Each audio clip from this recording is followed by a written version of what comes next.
My question is, where is the boundary between, oh, I'm helping somebody because I genuinely have love and care for them, to it being something that becomes, from what I'm hearing from you, a selfish notion of helping?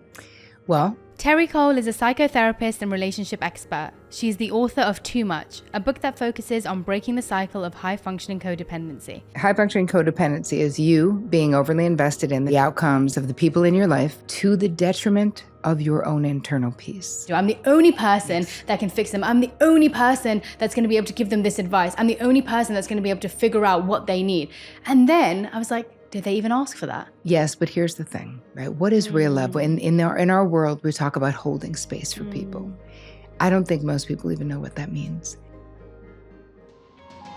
I'm Radhi Devlukia, and on my podcast, A Really Good Cry, we embrace the real, the messy, and the beautiful, providing a space for raw, unfiltered conversations that celebrate vulnerability and allow you to tune in to learn, connect, and find comfort together. Thank you so much for being here. Sure. I am honestly so honored to have you here. When I first heard about you, I got your book and I honestly read it nonstop. Like my team, pretty much the whole day I was sat there. You can see my book. I've got notes. I've got highlighted bits in there. So many questions that came from it. So thank you for putting out this message, because I think it's very much needed. But also I felt a little bit targeted, to be honest, because I felt like you'd written the book just for me. So yeah, thank you for being on this podcast. I appreciate it. Thank you so much for having me. I want to start off because this story in your book, I feel, demonstrates a lot of who you are as a person, but also where all of this came from. So you took home a stranger from a train station back to your house to stay the night. So I just want to start there. And not in a fun way. You know, people like, you took home a stranger. It could sound like really enticing. You're like, tall, dark, stranger. No, that's not what happened. Tell me how that happened, and please go on and tell the story because it's magnificent.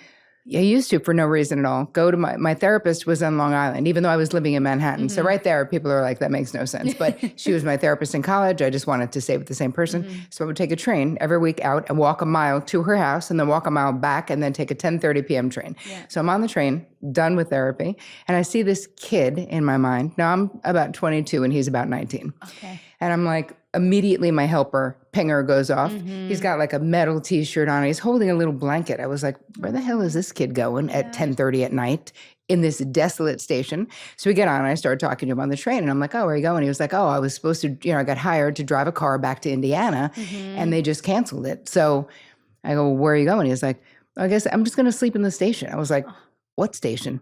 And he said, Penn Station. Now this was the late 80s. And I was like, you can't sleep in Penn Station, dude. You're going to get mugged. Like literally, it's so dangerous. And he's like, well, I don't know anyone in New York. I was like, yeah, you do. You know me. And he was like, I was like, it's settled. You're coming home to my house, Billy. So I was living in a studio apartment on 104th Street between West End and Riverside. And I didn't even call my roommate. I literally just brought this kid to my house and he slept in our studio apartment with me and my female roommate, simply because I felt overly responsible for what would happen to him if I didn't save him. Now, people listening, watching, they may be like, oh, that's crazy. But here's the thing. Everyone has their own Billy. Yeah. Everyone has their own Billy stories where you somehow felt overly responsible, and not just for a stranger, for people in your life, for your friends, for your family members, for your whoever it is, where you literally feel like it is suddenly your responsibility to make sure that the right thing happens for that person. Yes, when I was reading through your book, I could relate to that in so many different parts of my life. Growing up, from when I was younger to my teenage years to now in my life, I'm like, there have been so many situations where I have felt that way. Maybe not about a stranger, sometimes about a stranger, but many times about people who've been in my life. So your new book, Too Much. This is the book I'm speaking about. And in that, you talk about high-functioning codependency. Yes. Now, I would love if you could just describe to everybody what is high-functioning codependency, but also what's the difference between codependency and high-functioning codependency? Yes. I'll tell you why I coined the phrase. So high-functioning codependency is you being overly invested in the feeling states, the outcomes, the situations, the circumstances, even the careers of the people in your life, to the detriment of your own internal peace. Because all of us are lovers and empaths and highly sensitive people. Yes. And we love our people. Of course, we're invested in their happiness. But when you're an HFC, you feel overly responsible. There's a tipping point that we hit where we take it on. Yeah. Rather than just feeling compassion or sympathy for, we feel like we have to fix it. So that's the definition. The why did I need that definition? Yes. Because in my therapy practice, I had incredibly capable women, very much like me, very successful business-wise, living their best life. Yes. And if I would say to them, hey, what you're describing, this is a codependent behavioral pattern you're describing in your relationship, they would immediately reject the notion of codependency as if I said a dirty word. Yes. And they're like, hello, I'm making all the money. I'm making all the moves. Exactly. Everything that happens is because I'm doing it. Everyone comes to me. I'm the rock in my family. I'm the rock in my friends group. Who am I? I'm not dependent on shit. Everyone's dependent on me, lady. And I realized my clients don't know what codependency is because they still have the myth of codependency being Melody Beatty, codependent no more. You have to be enabling an alcoholic to be a codependent. I can't tell you how many clients said, I'm not involved with an addict. Yes. I'm like, okay. So they don't see themselves in the problem, which of course for me as a therapist was a problem because how can I help you if you don't identify? And as soon as I added high functioning, all of my clients, not to quote Taylor, but were like me, I'm the problem, it's me, with no shame though. They were like, you're right. I am doing all the things for all the people, or I am overly invested in this and I'm exhausted. But part of the irony with high functioning codependency is that the more capable you are, the less codependency looks like codependency, but it still is. So we're still suffering and we're still getting burnt out. What are the typical symptoms of someone who is HFC? Well, feeling overly responsible for other people in all the ways. Being an auto advice giver. We can't stop fixing your problem. We can't stop giving you our grade A advice on everything. Being an auto accommodator. So what does this mean? I tell a story in the book also where this phrase came from. I coined this phrase as well because it was something I was doing in my life. And this was only like 5 years ago. So trust me, you can get into recovery, but you're never going to be cured. I was at a hair salon in Manhattan and I was getting something on my hair where it's like a mask where I'm laying in a sink, but nothing's happening because I'm just laying there. And all of a sudden now the sink traffic is backing up. And each person that comes and is standing, I'm becoming more and more anxious. Like, I wonder if they think I'm an idiot because I'm using a sink, but I'm not even using it. And I could sit somewhere else and maybe I should tell somebody. Literally becoming, until I get to a tipping point where I have to raise my hand, have the assistant come over. I say to her, hey, I could sit somewhere else. She's like, no shit, lady. And we're fine. We do this every Saturday, Terry. Like, we're fine. And I realized, what is the cost, right? Who cares, right? Some people would say, you're just being nice. Yeah. No, because the thing is, if you can't not do it, it's not you being nice. It's a compulsion. If it hasn't been a mindful decision, it's a knee-jerk reaction, which is what mine was in that situation. It wasn't me being nice. It was me trying to control. Yes. And on the foundation of codependency is an overt or covert bid or attempt to control someone else's outcome. And, the first thing that comes to mind is from a young age, whether it's part of my spiritual culture or just generally, there's a notion that service is one of the highest forms of love. Yep. When you are serving somebody else, it is one of the best things that you could be doing for somebody. But I think there's this difference between service with a desire to help yourself and service with a desire to help the other person genuinely. But can there not be both? So I guess my question is, where is the boundary between, oh, I'm helping somebody because I genuinely have love and care for them, to it being something that becomes, from what I'm hearing from you, a selfish notion of helping? Well, I think that you have to, the way that we can tell, when people always ask, how do I know, is you can start with doing a resentment inventory. Yeah. Because if your motivation is pretty clean, you won't feel resentment for doing it. Now, you also have to make sure that you're not stepping over boundaries for other people. Because a lot of times we'll do things that people don't even ask us to do. Yes. And then if they're not grateful, we're like mad. Always. we're like feel underappreciated. We're like, and you didn't throw me a parade for the thing I did for you that you didn't ask me to do and maybe didn't even friggin' want me to do. So I think that consent, and instead of making the assumptions, right? When we're auto advice giving, we're assuming that's what people need or want, or it's really, we just want to fix their problem. One of the central stories in the book is something that happened with one of my sisters. And this was the beginning for me really, honestly, I was in my mid to late 20s. It was when I really started to understand what high functioning codependency was. And I didn't know until then. Yeah.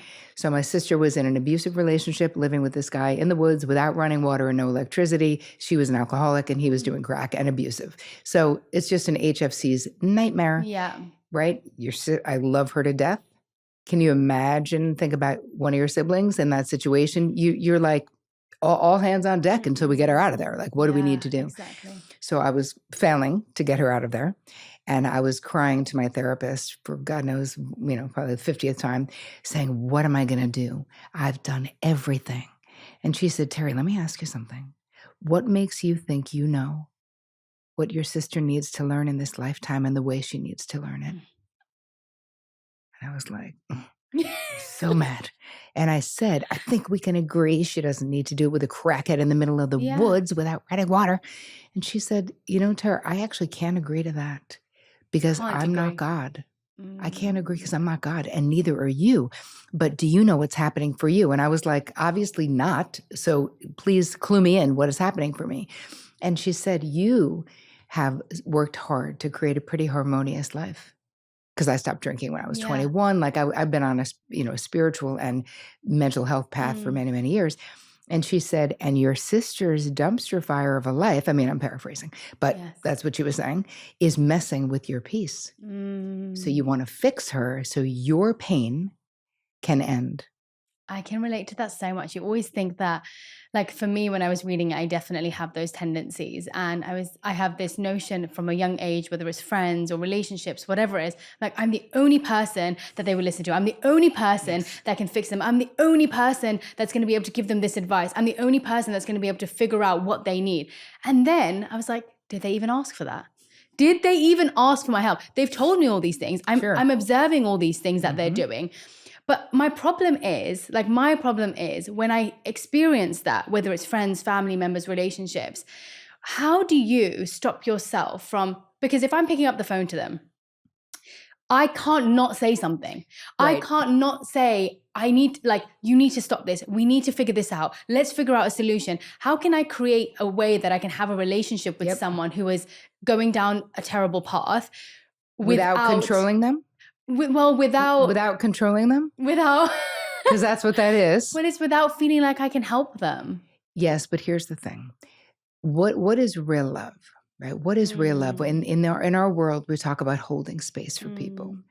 I don't think most people even know what that means. Yeah. It means I can hang with you in the foxhole of your dark night of the soul, and I can love you instead of trying to fix you. I can ask you, how can I best support you? What would be helpful?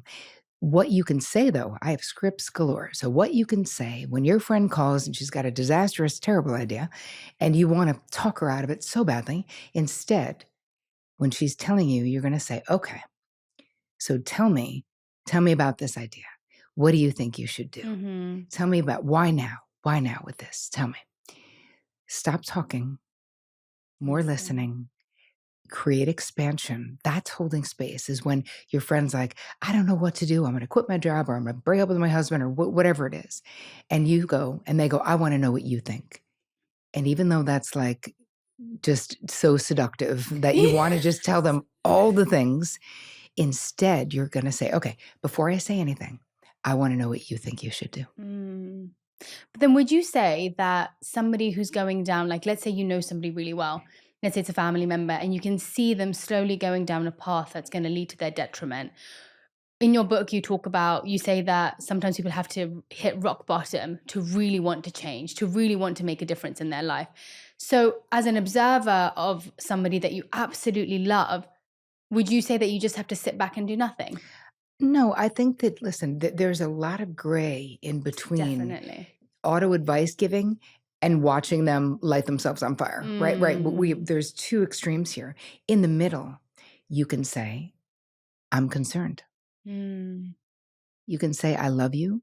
And when I see this situation, I get a pit in my stomach. Yeah. I don't know exactly why, but I'm so worried. They may say, mind your own business. If they're really in denial about what they're doing, they may say, I don't need your 2 cents. And you can say, okay, I love you. I'm here. But I have to tell you, it concerns me. I loved when you said in the book that what your therapist, which by the way, the therapist sounds amazing, but when she said to you that their discomfort is making you feel uncomfortable, their pain is bringing you pain. And so as much as you may want to be helping them, part of it is you want to help yourself. Yes. Because you don't want to be in that discomfort. Watching them in their discomfort is making you uncomfortable. Yes. It may not even be making them uncomfortable. Correct. And I've noticed that where I'm like, oh no, but I want my parents to be as comfortable as possible, or my sister's upset. How can I make her not be upset? Yep. And so then I'm thinking of every single possible thing. She tells me one thing, oh, I've got a cough or a cold, or there's something wrong with my health. And I'm like looking up every possible thing she can go to. And for me, I think it started a lot more, or became exacerbated when I moved away from home, where I was like, I have to be helpful in some way. I need to be useful. I need to make sure that if I'm not there physically, I will do all the planning. I will make sure that I am constantly on alert and there for them whenever they need it. And so it was definitely, on reflection after reading your book, I was thinking to myself, I was like, actually, it's for me. It's for me to feel like I am useful. It's for me to feel like I can look after them. And I'm finding a way, any way possible, to insert myself into their life so they know that I am looking after them and that I'm here. Totally. And there's a way you can still do those things, but that actually will deepen the intimacy in your relationships by asking expansive questions. Oh, that's sweet. Yeah, expansive questions. That's it. So what was that like? And then what happened? And then what did he say? Well, how do you feel about it now? Yeah. Then what? Like when I'm talking to my husband in particular, because he's not as much of a talker as I am, I'm always so clear to be like, you have the floor. See, and that's amazing, because I think when people don't talk as much, you actually find it easier to insert yourself into their life. Like there are a lot of people who have their boundaries and they're going to say, no, I'm good. Like, I don't need your advice. But then it's the people who stay quiet or maybe don't have as much of a voice, and it makes it easier. And you think that's a sign that you need to be helping them. But really it's a sign that you need to be helping them open up to their own ideas. Yeah. And the thing is, years ago, my husband and I had a situation happen, which because we've been together 27 years. Wow. And amazing. Thanks. And there was a situation where he had someone who worked for him who actually embezzled a bunch of money from, and I'd say us. And I was so mad. I was like, we're going to get legal. I'm going to get her. I was so, he's an empath, such a kind, he's an artist. He's very successful, but I always felt like I needed to like protect, Yes. And I was, of course, making it worse, inadvertently making him feel worse. And then finally, like I was talking about in therapy and I got it, like I need to not be doing what I'm doing, and that it's not being supportive. It's just helping my ego feel better. And so I said to him, babe, how can I best support you with this situation? And he just flat out said, Tara, you can have faith that I'm going to get it done and I'm going to do it my way. Yes, that's what he needed. He needed you to show that you believed he could do it himself. And then he did, and didn't go legal and got every dime back. And when I said to him, I was like, babe, why? Like, I was all so angry. And he was like, Tara, listen, I cannot kick someone when they're down, even when they did something wrong. She's like, I've known her for almost 20 years. Like, I know this person died and that's why her books got all messed up. Like, he had this compassionate understanding. And he's like, as long as she makes it right. And he was a better person than me, but. Wow. And why do you think, like, what's the deep-rooted reasons that people do care too much to this point where it's actually unhealthy? Well, it's, when we really think about it, it's how we were raised, and culturally, certainly cultural elements, even more so being Indian, right? But American too. Be a good girl, right? Turn that frown around. Hey, if you don't have anything nice to say, buddy, don't say anything at all. Nobody is like encouraging us to assert ourselves, not in any culture. When you're a little girl, it's be nice. And the perception of being nice is definitely more important than actually being nice. nice. It's like about what other people think about you. Yeah. And so we come from a deficit when it comes to self-care in a real way. Yes. And so we have all of this outward focus. We're so used to focusing on other people and what they need. And as you said, being of service. Yes. And yet that's not the same way as having heart connections with people, right? It's a way to make ourselves, and I used to do this when I was young in relationships, right? I would overfunction my ass off in some relationship because I thought then the person couldn't ditch me or reject me, right? I'll make myself so irreplaceable that they wouldn't be able to. But of course, that's not accurate and that's not how it goes. So anyway, back to what we were saying about the qualities. One is also hyper-independence, where it's hard to let other people do things for us, or it's hard to ask people to do things, which of course leads to burnout and resentment and all of these things.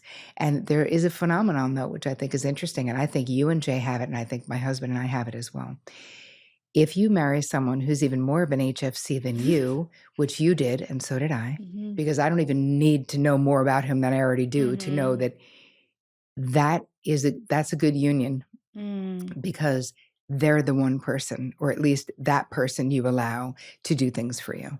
Is that accurate? Yes, definitely. Yeah. And he had to force his way in. Yeah, same. Yeah, he had to force his way in and be like, no, I can do this by myself. He's like, you can do it, but you don't have to do it by yourself. Exactly. And I was like, oh, okay. But my reasoning was because I was like, no, I have to prove I can do it by myself. Yeah. But then, I was thinking about the capacity, when you were talking about resentment earlier. And I always thought about how, Jay would always say to me, why do you do all these things for people if you feel a certain way about it? And I was like, because I always want to be able to want people to know that I am here to do things for them. And what I realized was it's either, if I feel resentment, a good sign for me has always been if I do something for someone and I'm expecting it back in the same way, or if I feel irritated by it afterwards, it's either a sign that I have gone past my own boundaries and limits and my capacity, or it's a sign that I need to learn how to fuel myself to be able to expand my capacity. So it can either be one or the other, but staying in that zone means that I would keep overexerting myself, keep overgiving to my detriment. They weren't asking for it, I did it myself. I would always offer that help. But then if I'm coming away saying, well, I did this, this, and this, calculating what they owe me back, that's a sign that I have gone past my capacity and boundary.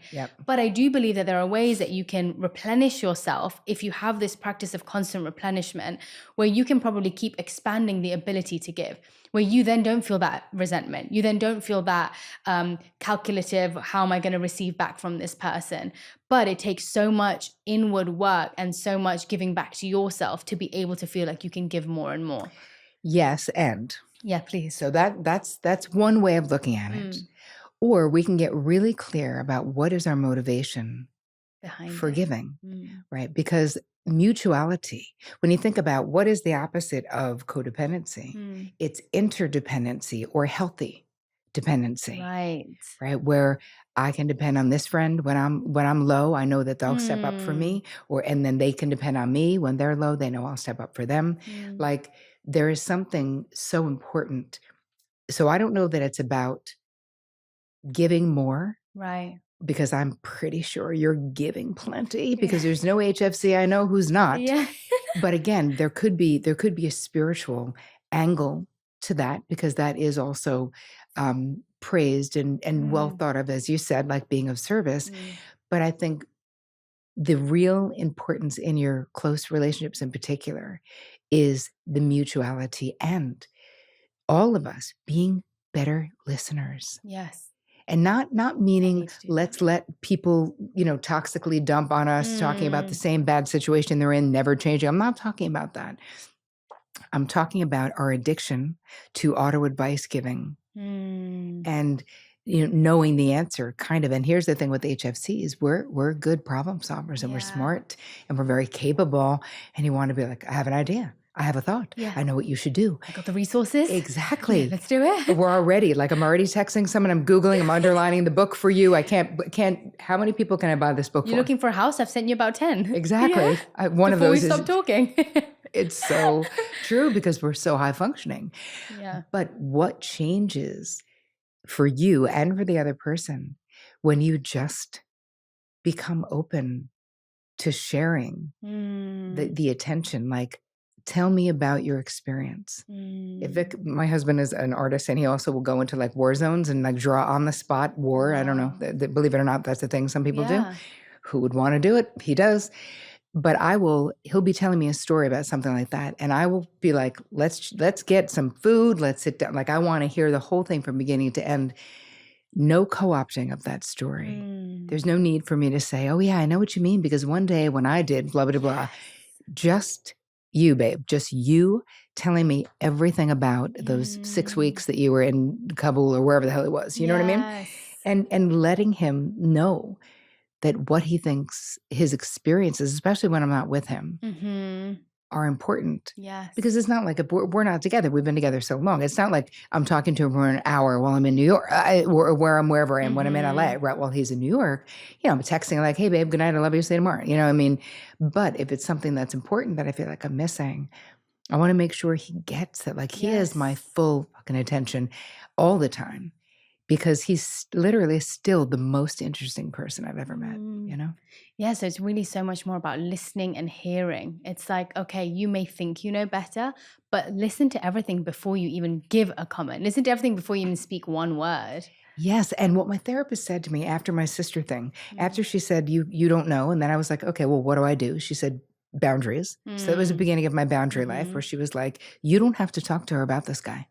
And I was like, I don't? That's it. Yes. Fantastic. Because I don't want to. It is torturous. So I called my sister and she helped me come up with a script, set a boundary, and just said, hey, I can't talk about this end. I love you. And if and when you ever want to get out, I'm so your person always. But how did you feel after that conversation? Terrible. I've tried that before and it really, I find it so difficult because I'm like, am I having a fake relationship with this person? Or actually now from what you're saying, maybe it is more of a real relationship. It is. and am I willing to be uncomfortable? Because of course I felt guilty. Yes. I felt scared. It's an illusion, though, that me letting her dump on me was making her safer in her situation, because it was not. She was just as threatened as she was. And what ended up happening for me was that I had to learn to let the chips fall where they may when they're not my chips. And this is part of the problem, is that we think all the chips are our chips, but they're not. And less than 9 months later, she called me and she was like, hi, are you still my person? And I was like, getting in my car. She got out. She got sober. She went back to school. She never was in another abusive relationship. But here's the most important part. Instead of her littlest sister being the hero of her story, she is the hero of her own story. And so her sobriety could stick. Her transformation could stick because she chose it. It's humiliating to have your youngest sister, quote unquote, save you, even if you're grateful for like a minute. But ultimately, you just feel like a loser. And so I didn't rob her of that experience. And my therapist said, Terri, listen to me. I'm not saying you shouldn't save your sister. I'm saying you can't.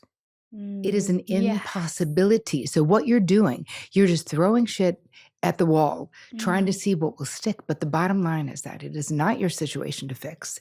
And it is presumptuous, even if she's in a rough spot. It's presumptuous for you to think you know exactly what she should be doing, because you don't. No. And you have to respect her sovereignty and her right to be self-determined, even if it feels like a disaster, which it did. And she may not be ready for it. And that's what she wasn't until she was. Until she was. Yeah. Right. And so how do you distinguish between when you are, let's say you do have somebody in your life like you did, where you really wanted to help them. And one thing I read in your book, which was a big light bulb for me, was the enabling mentality. You speak about how when you are trying to help someone and you end up helping them over and over and over again, or you end up helping them a little bit too much, what you said, it takes away their power and it takes away their ability to do it.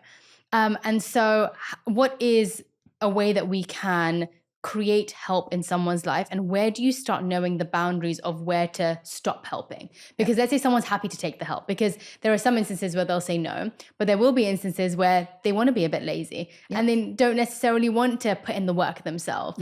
So how do you know when it is time to stop helping if that person is still taking the help? Well, you have to go back to your resentment inventory.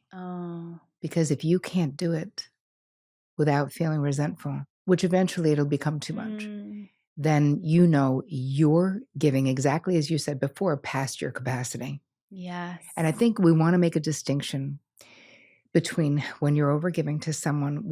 What I really took away from that situation is my therapist was also saying, hey, when you're throwing money at this or when you're helping her temporarily, you're also robbing her of the impetus to change her situation. Like the drive is the same way that I always say with my clients, like, don't have sex with your ex.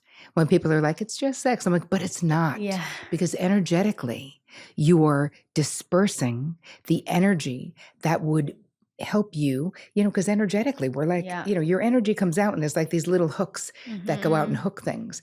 But when you're dispersing it, even if you say it's just sex, your person who's looking for you is not going to find you because your light is dimmed every time you have sex with your ex, according to me. Listen, that's not factual. That's just me. Completely agree. Yeah.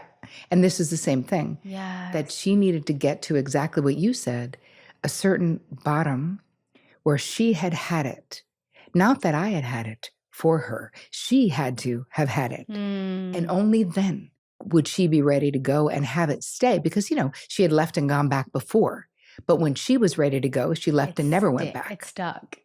Yeah, I always think about that with somebody that I was friends with when I was younger, and I would be like, okay, I'm going to give you money for this, this, and this because you need it right now. And so I'd give them money and be like, but if I do this, then this means it's your time to change, right? Like you're going to change. I'm going to help you out this time. And then your commitment back to me is not the money. It's you committing to me that you're going to change. And I would always be so disappointed because I was like, but I've given you what you need to stay on your feet. I've given you what you need to support you. Why can't you stick to this for yourself? Yeah. Like, I'm not asking for me. And I would always say, I'm not asking for it for me.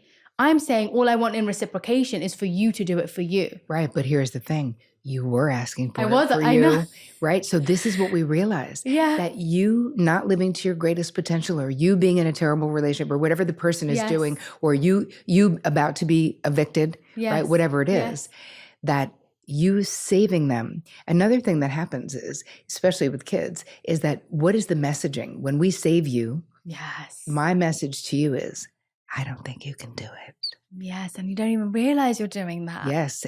And then the kid is like, you're right. I can't do it. I feel like a loser. And the parent who is bailing them out over and over is like, I agree. I think you're a loser too. Oh my gosh. I just realized that exactly what you're saying is what I felt growing up, which is why I ended up being somebody now who doesn't want to take help. And so my parents were so loving and I had an older sister. She was incredible. But every time I didn't do my coursework, every time I was late giving something in, every time I messed something up, they would stay up all night to help me. They would do anything possible to make sure I got that done, to make sure I got that grade, to make sure whatever it was. Yep. And at that time I was like, thank God they helped me. And then I realized I completely felt powerless over my own life when I moved away from them, moved to New York, and I suddenly was like, I have no idea how to do anything by myself. I don't know how to pick cutlery without getting their opinion on it. I don't know how to help myself, how to do anything, how to make decisions for myself because I constantly asked them to save me and they saved me. And so, wow. Yeah. A family of HFCs and they were infantilizing you, right? So they were enabling for sure, but there's an infantilization, right? Like keeping you like a dependent child. In a way. And listen, here's the thing, Radhi. This is all love, right? It is all love. It was so much love. We know this. And so part of it is for those who feel like, oh, I don't want to be mean to my family or I don't want to, and you're not being mean either. No, they were the most incredible parents and I love them so much. Yes. But the trait of loving too much, it does exist. Right, you because love you're me too much. doing too much. Yes. And when we really love, there's a beautiful poem about childhood and about rearing children in The Prophet, that very famous book. And it talks about parents as the bows and that our children are the arrows and that our job is to like let them go far and let them go. And you see parents who can't stop parenting, They continue to want to insert themselves into the center of their child's life. I had a client who, her husband's mother insisted that all of the 5 siblings and their families, they had a big, huge house, come home every Christmas for Christmas. Finally, years of therapy later, she was like, here's the thing. I don't want our kid. I want to be home in my house Christmas morning. I'm over revolving our life around your mother as the matriarch. Yeah. And it's so selfish Yes. to expect that. Raising kids, I married a widower. I have 3, I'm a bonus mom to 3 amazing sons. I have 7 grandbabes. My feeling is they're once they were married, I was like, your wife is your first family now. We're your family of origin. So whoever had the youngest baby, I was like, for the holidays, we'll go there because I don't expect you with a 3-month-old to travel to New York. And they live all over the place because they went far. And it's like, we continue to have our life. I love them. I'm not saying that you can't be close to your family, but there is an appropriateness of like phases of our lives. When you have adult children and they're having children of their own, you want them to be able to be focused on their family. And I love being a grandparent. It's the best, right? But I also don't expect them to revolve their life around mine and Vic's travel schedule or what we're doing. That's such a great way of putting it. Like even culturally, I think for us, especially coming from an Indian background, it is like this culture where the son stays the baby for the rest of their life. Your child, as a woman, you have to stay protected. And so your parents look after you. And then you get, in inverted commas, given to your husband to look after you. And everything is like, you are being ushered from one place to another to another. And I think for mothers in my culture, including my own mother, who I love, if you're listening, but she finds it really difficult to let us be adults. So everything is like, are you sure you want to spend money on this? And are you sure you want to do that? I don't think it's a good idea. And me and my sister are both getting to a point where we're saying, Mum, we love you so much. We appreciate that you have an opinion on this. We really do. And I understand it may be different to ours, but it's our life. And you have to let us make that decision. And now that you're saying it, what it triggers in me every time she gives her opinion is, you think I don't know what's best for you. You think I can't do it. You think I'm not making financial decisions that are good for myself. You think I'm not making friend decisions, still telling me that these friends may not be good, telling me that I am not making wise decisions for myself, second guessing my own decisions for myself when I've tried really hard to create a system where I believe in what I'm doing is the right way to do it. But it's also, these are your mistakes to make. If they are mistakes, quote unquote. It's funny. My mother had this quote on her refrigerator all of my life. It's like an Irma Bombeck quote. And it said, I promise not to take credit for your accomplishments if you promise not to blame me for your failures. That's amazing. And I thought that was great. That didn't mean that she wasn't auto advice giving me up through my 20s until I finally said to her, I was like, Mom, listen, if you can't just compassionately listen to what I'm saying and not give me advice that I'm not going to take, that I do not want, then I will not call you when I'm in pain. Yeah. And she was like, oh, everyone else can say. I was like, Mom, this is how it is. I love you. And I am not looking for input. Can you hang with me in my indecision right now? She's like, I guess so. I mean, she didn't want to, but she did it. And I love her enough. With me in my indecision right now. That's all. That's all we want. That's it. I just want you to listen. Yes. And I just want to know that you're there, but I don't necessarily want you to try and fix it. And have faith that I can do it. It's very, I have to say, heterosexual relationships, there's a lot with my therapy practice that I see where, and in the beginning of my relationship with my husband, where there's a lot, they love us to death. And they want to fix. And they have to learn that, for me, at least my husband did, to say to me, are we brainstorming? Do you want my opinion? Like, what are we doing? If there's a problem. And he always says now, you guys, if you're listening, men, this is the easiest line. Just say it. How can I best support you right now? Sometimes I'm like, do you want to fool around? Do you want to make me a cup of tea? Do you want to go take a ride in the truck? Like, I will tell you what I need if you ask. And if you treat me like a problem to be solved, which is kind of ironic because as an HFC, that's how we treat everyone else.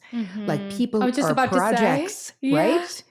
We're like, I have thoughts about all the things that you can change and I will help you change them.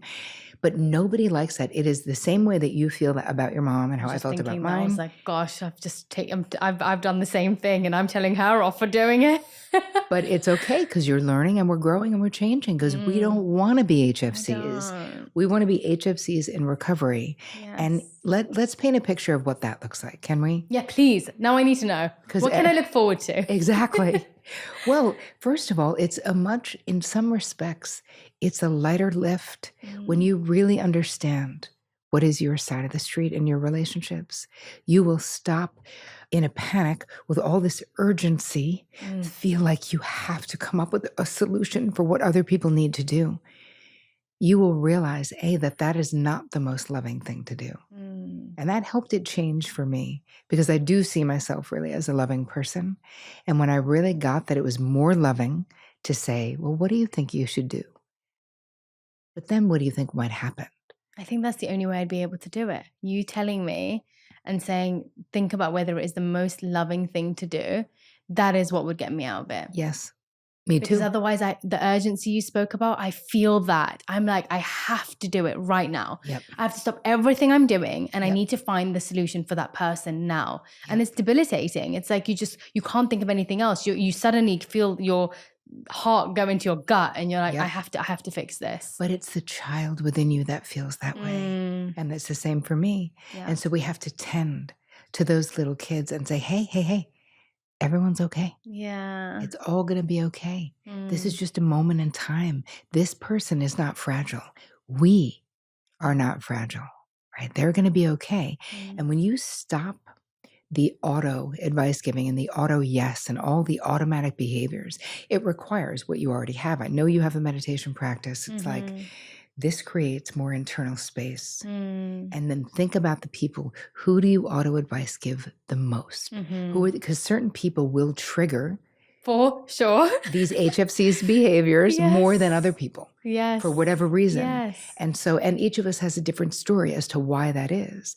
But when you start thinking about them, then make a plan and say, the next time Betty, if she's someone who's very provoking for you, comes to me, I'm going to say, what do you think you should do? Without anger and without that feeling of resentment for not being able to help either. And not wanting to help. But you're going to have to process those feelings, right? Part of the book, one of the whole chapters is about emotional self-regulation and having a much deeper, intimate relationship with our own emotions. Right. Because when you're an HFC, as soon as you feel uncomfortable, you get into action. Yep. You do something. Yes. So we are like, here's our feelings, and we're like, bye. I don't like you, so I'm going to go make a phone call. I'm going to go to Amazon and buy that book and send it to them. I'm going to get into fix-it mode. Grief does that to me. Fear does that to me. If my grandma's unwell, I am calling someone to go give her some vitamin shots as soon as I possibly can. Like I can, Yes. Definitely. And here's the thing. You know this. Some of these things, this doesn't mean you're never going to give advice to the people you love. Yeah. You're never going to say, hey, I have a thought. But what it will do is it'll change the paradigm in your mind. We have to get out of automatic, knee-jerk reactions, because that's what they are. Yeah, it's almost not mindful. It isn't. It's not mindful. It's not thoughtful.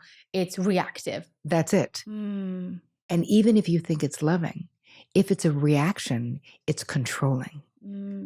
It's compulsive. And that is different. And you may choose the same thing, but once you have a mindful thought about it, you go, okay, this is what the person is bringing to me. You may say, but I really do want to tell them about my client who had the same ailment and what they did to help them. Yes. I'm going to ask them if they're open to getting feedback. So, hey, are you open? I actually had a client with the same thing that you had, and she did something, and maybe it'll be helpful to you. Are you open to hearing it? Yes.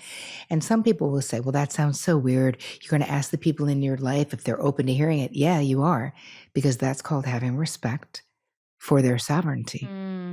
I loved what you said about triggers, because now that I think about it, a lot of the things that trigger me in other people are things that I think I've worked on in myself. And when they're doing it, it triggers me. Because I'm like, no, but I know you can get out of it. Yeah. No, but I know you can be better than this. But I know that you have the capacity and ability to be more, to do more.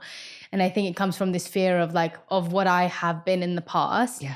And that triggers me to not to not have anybody else feel that way. Yep. To not feel like you're not worth anything, to not feel like you don't have something to give. I'm like, but you do. Right. But I had to go through the thick of it to remember that for myself. Yes. And what you're describing is projection. Yes. So it's a painful, like it's a sore spot for you. So we project that that's how they feel. And they may or they may not. But either way, it doesn't give us the right to trample on their boundaries. No. And it's so much more loving to say, what would help? Is there anything I could do? Yeah. And I believe you can do it yourself. Yes. By simply not giving advice, you're like, I'm here. Because literally, loving wise, the flex is I will be with you in the foxhole and not fix you. That is the real flex, is I love you enough to just be here. And it's, listen, I'm in recovery for years and it's still hard, especially with people like my husband I'm very close to. It's so hard to not just say, I am witnessing you with so much compassion. So I say that, like, I hear you, babe. It sounds hard. And I want to tell him what to do so bad, but I don't. Because and listen, you can't be perfect. I mean, we spend tons of time together. Obviously, sometimes I do. But it's funny, last time I was in LA, we have a puppy and we had all these things going on at the house. We live on this little farm. And so I was texting him all these things, being like, do you know that Charlie needs to get her flea thing? And, I'm just texting from afar. And he was like, babe, I got it. And I was like, all right, I'm being super controlling, right? And I just sent him a video. I was like, I'm really sorry. Am I being an HFC? He was like, you are, and I love you, but have faith. I got it. Keep in mind, I met this guy. He was widowed and divorced and had 3 teenage sons and had a super successful career as an artist. I don't know. I think he was fine for the whole 40 years he lived without me.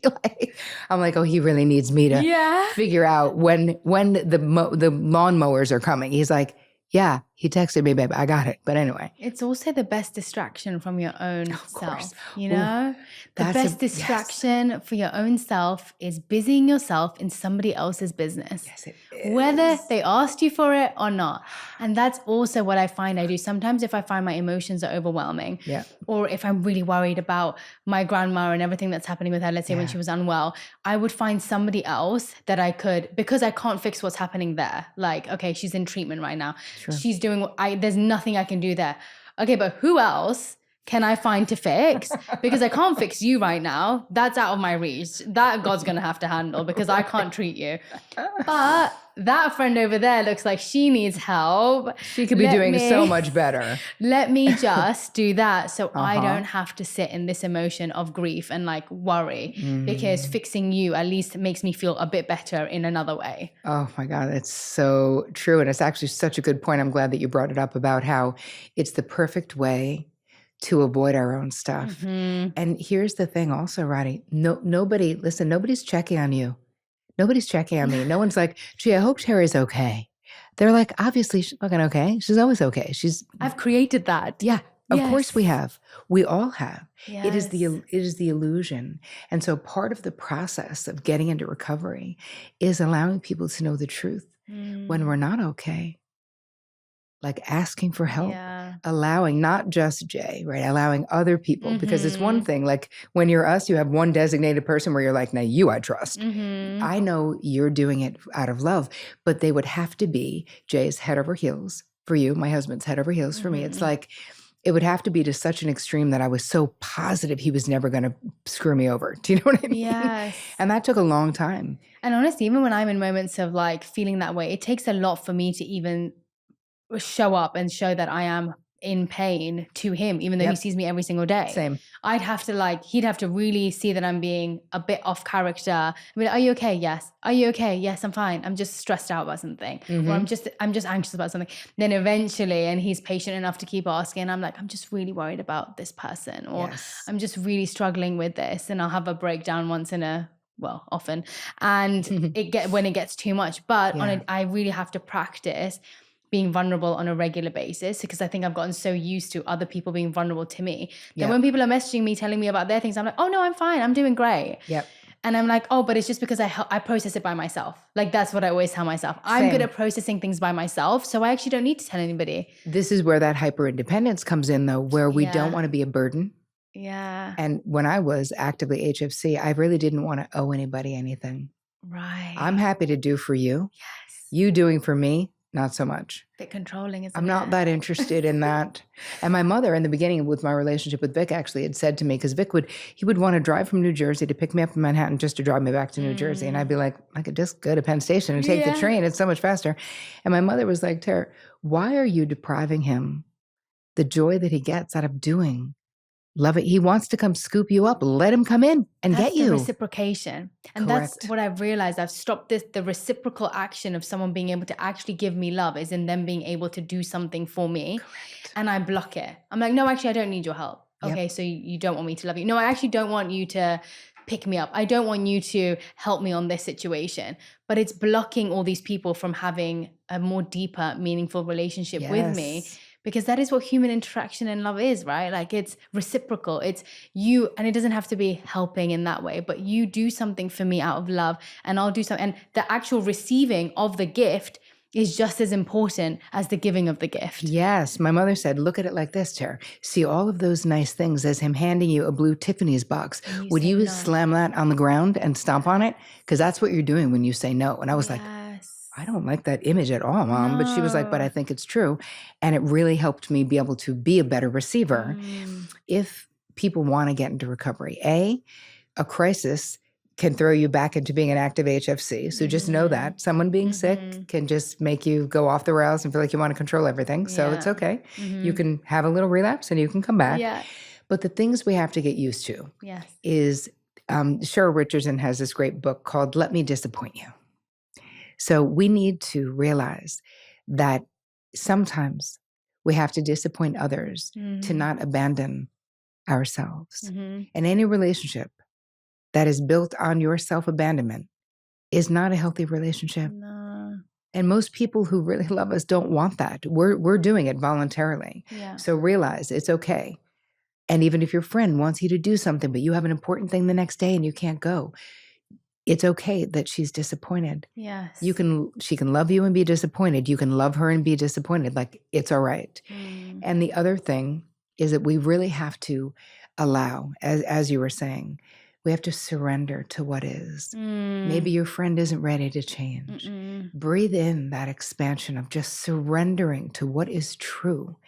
You think about when you're an active HFC, it's like you're swimming upstream.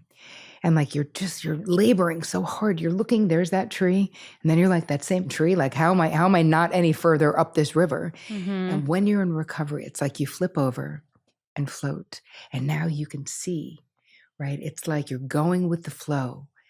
You're allowing the chips to fall where they may when they're not your chips. People feel so much less judged and controlled by you. So your relationships get better.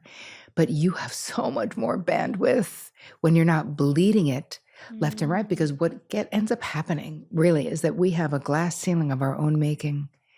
When we're actively HFC, your relationships will only be so deep and you will only be so successful because you're bleeding bandwidth everywhere.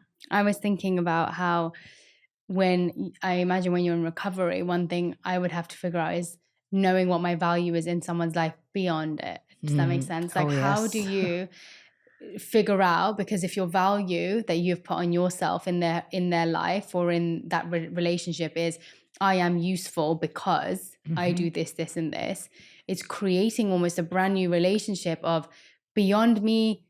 Like, if 90% of my conversations are me helping you, what do we talk about now?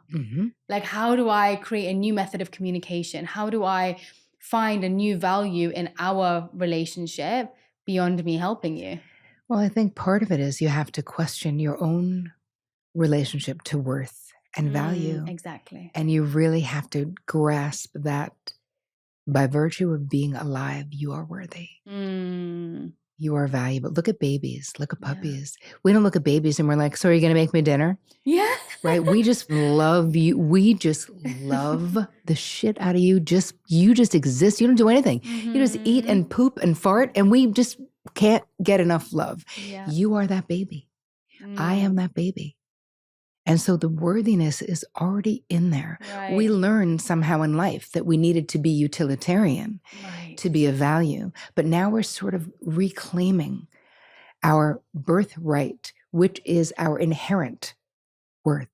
So there's that. Yes. And then if 90% of your conversation is helping, now at least half of that is going to be you getting to know the people that you love, asking expansive questions, allowing there to be silence, letting people, here's the thing, people have a right to succeed and fail. Yeah. People have the right to thrive and to flail, Yes. to not know, Yes. to be like, I'm a hot mess. And then instead of saying, but you can change it, or but it won't always be like this, or it could be worse. Yeah. Like HFCs can be the most annoying silver lining detectives on the planet. The delusional optimist, I always call myself. Dude, it's like so annoying, right? When you're on the receiving end, you're like, shut up. And also, how about let me be as miserable as I am right now? Maybe I just need you to have compassion for the pain that I'm in. Like with Vic, he barely ever does it anymore. But if he ever tries to fix, I'm like, babe, do you actually think I'm not going to figure this out? Of course. Look at my life. Yeah. Of course I am. Right now, though, I'm hurt. I need you to be with me and my hurt. And him just saying, all right, honey, what can I do? It's amazing. Just be with me. Let's go for a ride, or just allow me to be hurt and don't try to fix it. Yeah. But we can tell the people in our lives how to love us by saying, hey, I want to talk about this, but I'm actually not looking for any input. I don't need any solutions. What I would love if you could just be a compassionate ear. It really helps me to know that you know I'm in pain. I don't know why, but it just makes me feel better. Yeah, together. Yes, we're together and I'm in pain, and you're witnessing me truthfully, authentically, and you love me anyway. I think that would also help you to process it faster and easier, because as soon as you acknowledge it, that's number one, then you share it with someone else. You've released it from your body in some way. You've released it from your mind in some way. I always say, if you don't feel like talking to someone, put pen to paper, and at least you've got, it's like the more and more you say it, the more you're processing it. The more you're processing it, the more it's releasing from you. And so if you can't talk to someone, put it onto paper. But if you can talk to someone, it's that idea of letting it go. Every layer is being shed. The more that you think about it, the more you process it. And I feel like that would probably help get rid of those feelings a lot faster. Yes. And what you resist persists. So when we're in denial and when someone else is trying to fix what's wrong with us, right? It's so painful. We're holding on like a dog with a bone to the pain, because I need you to see that I'm in pain. Like I need that from the people in my life. Don't treat me like a problem to fix, because it's so painful for you to want me to be in a neat little bow like I was doing to my sister, instead of just dealing with the fact that she wasn't ready and it was a shit show of a situation, but it wasn't my shit show. Yeah. I've gotten used to telling before I used to be so worried about telling my mum when I was upset, because I thought it would really worry her and she would get very affected by it. Yep. And then I realized it was just, really stopping a big part of our relationship where I can say, Mum, I'm going to cry right now. And I'm going to cry a lot. And I just need you to know that you can't do anything about it, but I'm feeling this way. You may not understand it, but I need you to not worry, because I'm going to be fine. And so we really had to get into this routine of her not frantically worrying because I'm crying. I'm a crier. I need you to know that too. You don't know this because you've not seen me cry a lot, but I cry a lot. And I need you to know that that is my release. So if I come to you and I'm crying, it may be really serious or it may not be serious at all. But I just need you to see me cry and I need you to hug me. That's literally all I need right now. Yes. And when we can tell people what we need. That's it. It's so amazing when they can give it to us, because that makes you feel loved, right? To be seen. Yes. To be seen and not fixed. Yeah. To be seen, like you would be amazing if you would just get it together. Yeah. It doesn't feel good. No, it really doesn't. No. You talk about people pleasing in the book as well. And I need to ask you a question. Is it actually possible for a human to actually not care if someone doesn't like them? I mean, I have not cracked the code on that personally. I just need to know. I'm going to say probably not. Now, there is a way of being extremely discerning about whose opinion you give a shit about. So I always tell people you want to create what I call a VIP section in your life. Yes. So these are people who are emotionally trustworthy. Mm-hmm. These are people where there is mutuality in your relationships and that are like rooting for you, right? And that doesn't mean every person in your family has to be in the VIP section, right? These are people, we really have to vet them from an emotional standpoint. And so I care what those people think. Yes. I do. But not all of them and not about everything. So even with I love my mother, I care what she thinks. I'm not taking career advice from my mother, That's exactly obviously. what Jay says, yeah. Right? Like I'm not, because that wouldn't be the person I would do it with, because that wouldn't make any sense. But I care that she thinks I'm a kind, decent human, because that is who she raised me to be. And those are her values and my values as well. So she's always like, it makes me so proud. Everyone tells me how nice you guys are, because I have 3 older sisters. And that's her biggest compliment is that we're kind and considerate. Yes. And we help those who are less fortunate. That was the way that I was raised, right? She doesn't care about a best-selling book. She wants to know who did I help lately? You know what I mean?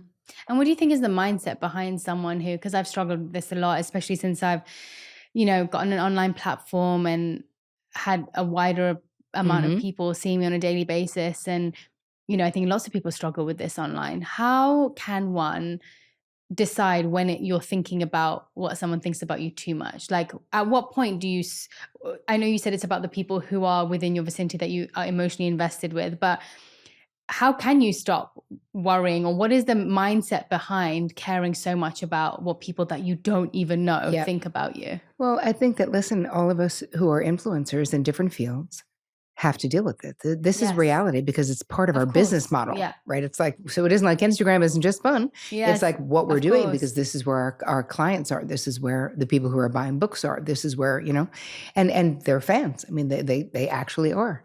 So I think that you have to be clear. I'm very clear in my comment section that if there are any like real pot stirrers, any people who are just looking to, what is it? There's this woman who was on Glennon Doyle's show, and I forgot her name, but she wrote a book, and she talks about entrepreneurs of conflict. Like people who are just looking to mix it up. They're just bored. They're just saying provocative shit just to be provocative. Yes. I will, if your heart isn't in the right place, you are blocked and kicked out of my community immediately. Now, people can disagree with me. I have no problem with that, as long as it's respectful. The moment people are bringing in any kind of disrespect, you're out.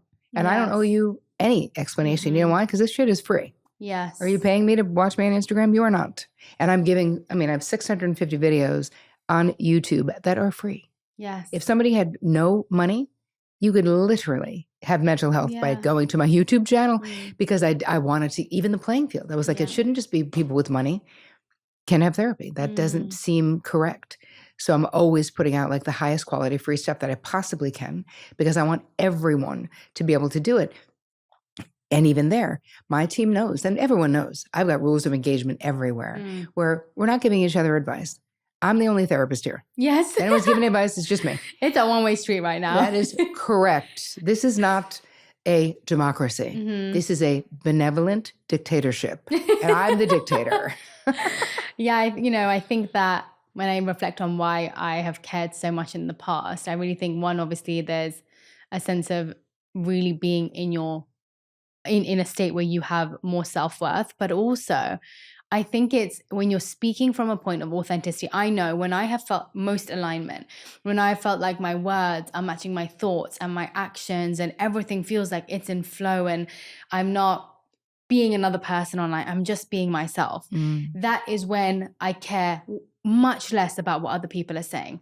But as soon as, and so really I see it more as a reflection of how my internal state is to how much I am taking on someone else's negative view of me. Because as soon as I'm showing up inauthentically, when someone else tells me I am, I'm like, oh, that doesn't sound nice. Why are people saying that about me? How can they say that about me? And then I realize, actually, even just within this conversation, that a lot of it comes from when I feel like I'm at my best and I'm speaking words that I believe and I'm sharing things that mean so much to me. I don't look at how many comments there are. I don't look at how many likes. I do not care. I'm like, I've put this out into the world because I feel it and I want to share it. Which is a super healthy way to do it. Yes. Right? Because it's the same thing with when if you're telling someone your boundary, let's say, Yes. and they don't like it. Yeah. The healing is in the asserting of self. Your healing is in the asking for what you want, even if the person can't give it to you. Yes. And so that's exactly what you're saying. Like if I'm putting out what I want, yeah. and people, now it's different. If I say something, I make a mistake publicly, and lots of people are up in arms because I said something that was insensitive. Yeah. That's different, right? I'll handle that. I will apologize for that if I believe that I did it or whatever the thing is. Yeah.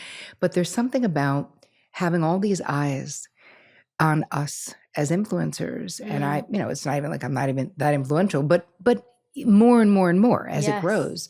And I think that we have to be solid internally, because fame itself, I used to be a talent agent before I became a therapist. Oh, wow. And so I, used to represent supermodels and celebrities. That was what my sort of niche was. And so I was always fascinated by the psychology of fame. Wow. What happens to people when they become famous? Then I became a psychotherapist. So then I naturally just started having clients who were very highly visible, just made sense. And it's unbelievable, like what a head trip it can be to have hundreds of millions of eyes on you, and how self-conscious it can make you. And so I've got lots of rules and regulations for my clients of like not being, you really have to have that 15-minute timer, no longer than that every day. 10 minutes is even better. Wow. Of just keeping it real.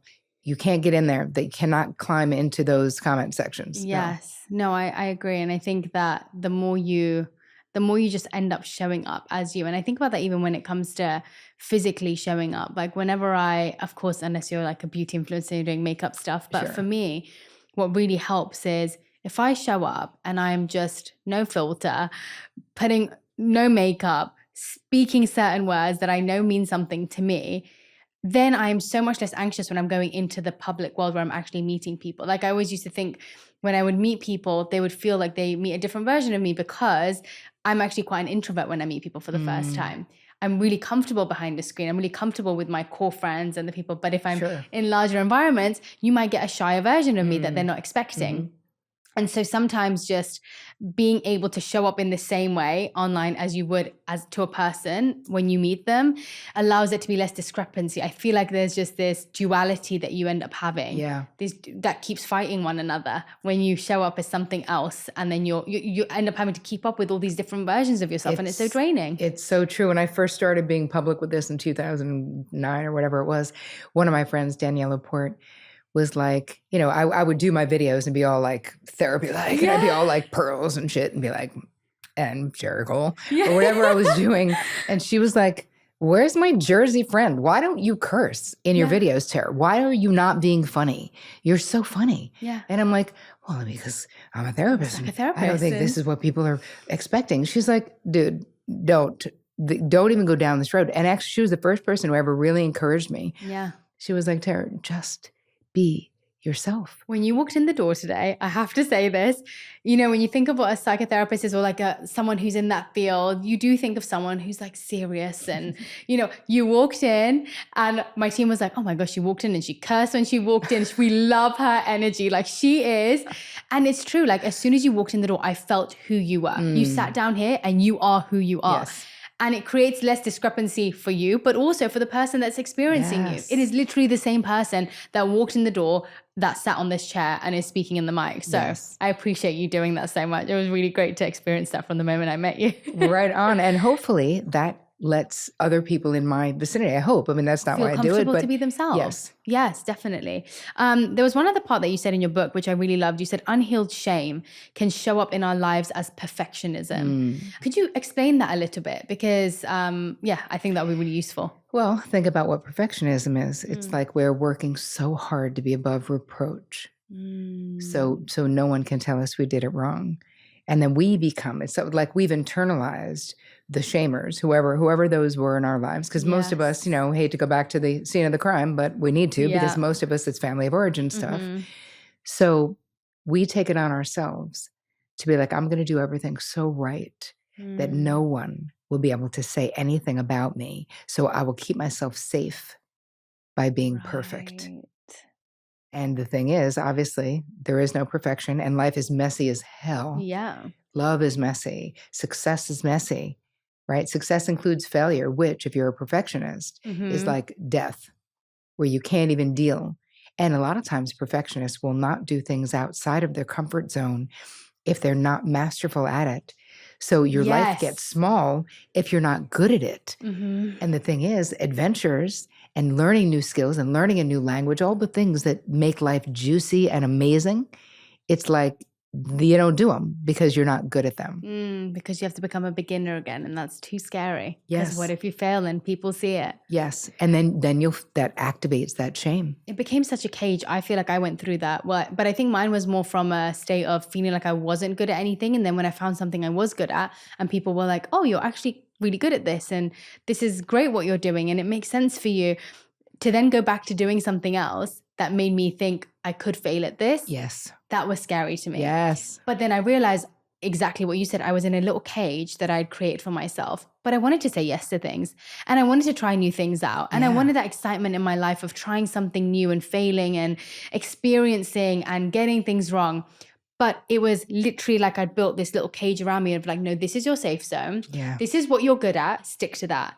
And then as soon as I started saying yes to things, and I've continued to say yes to things that I actually may not have been good at, and I have failed at, Sure. and they have been really terrible, but some of them have been amazing. Yes. And some of those things I've found out so much about myself through doing them.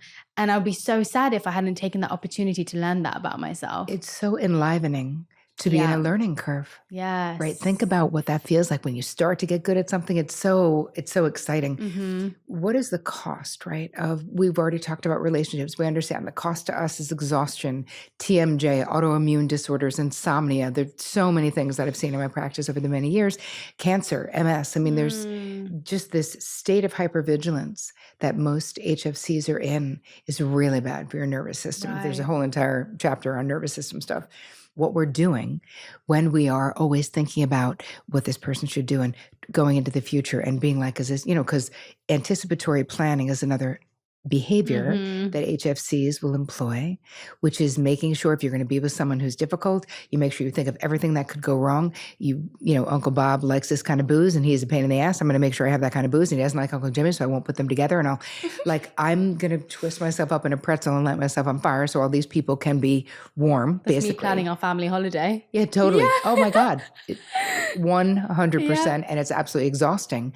But what happens is we end up living what I call life light, LITE, because you're so much here that life ends up being only half as like deep and juicy and delicious as it should be, because we're so busy trying to control and ward off bad things from happening and making sure no one else is in pain, that we're really sacrificing the depth of the life that we're meant to live.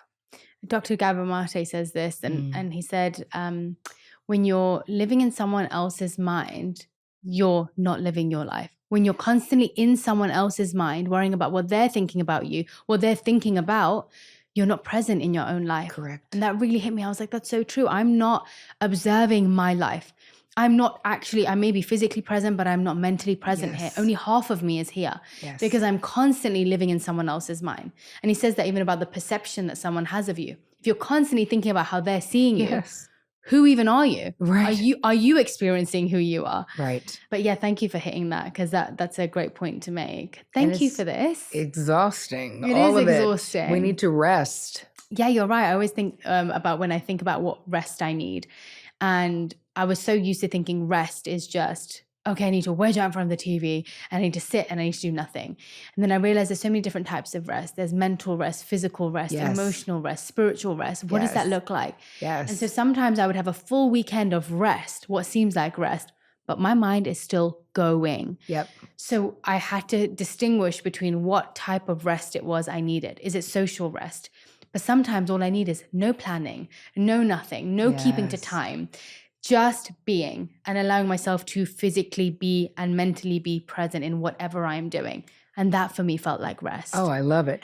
I think that people who are listening and watching this, if you're wondering, how can you get out of this groove? If you feel like you're in this HFC groove, before you agree to anything, I want you to ask yourself 2 questions. Please. 1, do I have the bandwidth to do this without becoming resentful? 2, do I even want to do it? And if the answer is no, I want you to understand that that's a legitimate reason not to do something. And of course, we're in relationships with other people. Obviously, we're going to compromise in our relationships. But a lot of times we're just auto-yesing it up to please other people. And it's really, really exhausting. And if you want a little guide, I created something for you. Oh, amazing. terricole.com/HFC. Okay. Can't forget it. No. It's just an HFC toolkit. That's useful. To be like, where do I start? Help. This is where you start. Yeah, thank you. I think that the main thing that stuck out to me, I mean, so many things, but the one thing is knowing that the way that you can love someone the most is by not inputting yourself into their life. Yeah. Like sometimes love looks like that. And I think that's something that's, for me, as someone who definitely identifies as being HFC, is it's knowing that simply will stop me from inserting myself unnecessarily into someone's life and feel satisfied and okay with it. Yes, and let's be really specific and nuanced with the language. That it's not inserting your opinion into what they should do, which is different because you might say, hey, do you want to go for a walk? I know you're not feeling great. So we can still be in their life. That's the part of being in the foxhole where you're like, maybe you want to go to a movie. We don't have to talk. Be with them, even if they're not good company. Let others be with us, even when we're not good company. If a friend says, I won't be good company, I was like, your job is not to entertain me as your friend. Yeah. I just want to be with you. Yeah. And if you're feeling low, I'm happy to just be with you. Thank you. Thank you so much for this. This was honestly such an incredible, I feel like I had a little therapy session, so I appreciate that. Thank you so much. But I really think this is going to help so many people to build deeper relationships, more meaningful moments with people, and have a good amount of reflection on their own actions and what they really mean to other people. Well, thank you for having me. Thanks.